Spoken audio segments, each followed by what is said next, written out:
बिस्मिल्लाहिर्रहमानिर्रहीम। फार्माकोलॉजी में आज जो हमारी ड्रग है that is called as acyclovir, जो कि एक एंटीवायरल ड्रग है, यानी कि इससे हम वायरस को किल कर सकते हैं।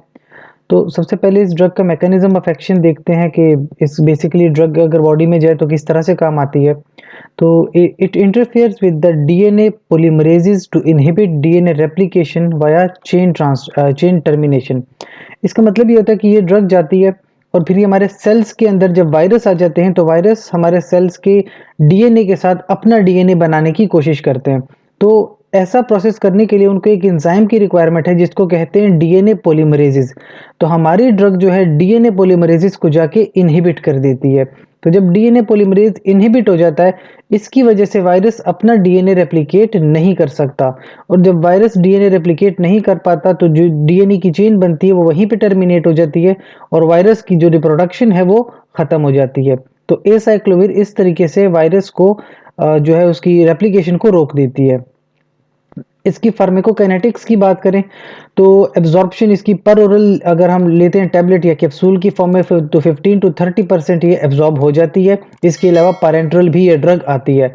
एब्जॉर्प्शन के बाद डिस्ट्रीब्यूशन देखा जाए तो हमारी बॉडी में वाइडली डिस्ट्रीब्यूटेड है, यानी पूरी की पूरी बॉडी पार्ट्स में ये पहुंच जाती है, चाहे ब्रेन में हो, kidney, lungs, liver, spleen, muscles, uterus, cerebrospinal fluid, vagina, तकरीबन पूरी बॉडी में जो है ड्रग डिस्ट्रीब्यूट हो जाती है।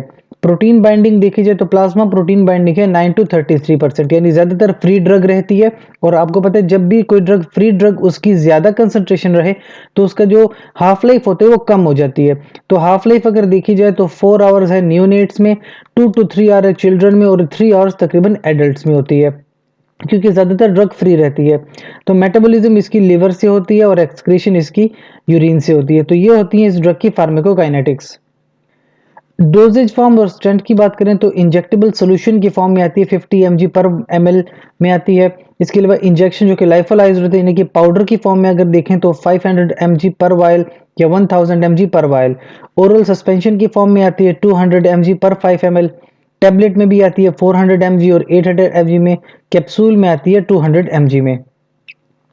अच्छा, इंडिकेशंस देखें तो मतलब ये होता है कि हमारी ड्रग क्लिनिकली कौन कौन सी कंडीशंस के लिए यूज होती है। तो देखा जाए तो एंटीवायरल में सबसे ज्यादा यूज होने वाली ड्रग एसाइक्लोविर होती है, जो कि क्लिनिकली यूज होती है। तो सबसे पहले तो जो हमारे पास कंडीशन है that is called genital herpes. Genital herpes में देखा जाए तो 200 mg पर ओरल एवरी 4 आवर्स यूज होती है फॉर 10 डेज। तो ये इनिशियल ट्रीटमेंट है। अगर कभी कभी जो डिजीज होती है वो रिकरेंट हो जाती है तो हम उसके बाद 200 mg पर ओरल एवरी 4 आवर्स बाद में भी देते हैं। तो ये तो एक डिजीज हो गई। इसके अलावा हर्पीज सिंप्लेक्स वायरस एनसेफेलाइटिस, यानी अगर वो एनसेफेलाइटिस कर देती है, यानी ब्रेन तक डिजीज पहुंच जाती है, तो आपको पता है कि हमारी ड्रग ब्रेन तक डिस्ट्रीब्यूट होती है, तो वहां पे भी यूज हो सकती है। 10 to 15 mg पर केजी इंट्रावीनसली यूज करते हैं एवरी 8 आवर्स, और ये भी 10 डेज के लिए इस्तेमाल होती है। फिर है mucocutaneous herpes simplex virus infection, ये एक और डिजीज है। इसमें भी इंट्रावीनसली हमारे पास ड्रग यूज होती है 5 mg पर KG every 8 hours for 7 days. फिर नेक्स्ट डिजीज है हर्पिस जोस्टर, इसको हम शिंगल्स भी कहते हैं। इसमें भी यूज होती है हमारी ड्रग 800 mg पर oral every 4 hours for 7 to 10 days. और एक दूसरी कंडीशन जिसको कहते हैं वेरिसेला जोस्टर वायरस में, अगर किसी पेशेंट का जो वेट है वो 40 kg से ज्यादा है और वो इम्यूनो कॉम्पिटेंट है, तो ऐसे पेशेंट में 800 mg पर oral every 6 hour for 5 days हमारी ड्रग इस्तेमाल की जाती है। तो देखा जाए तो जो हमारे पास एसाइक्लोविर है काफी सारी कंडीशंस में इस्तेमाल होती है।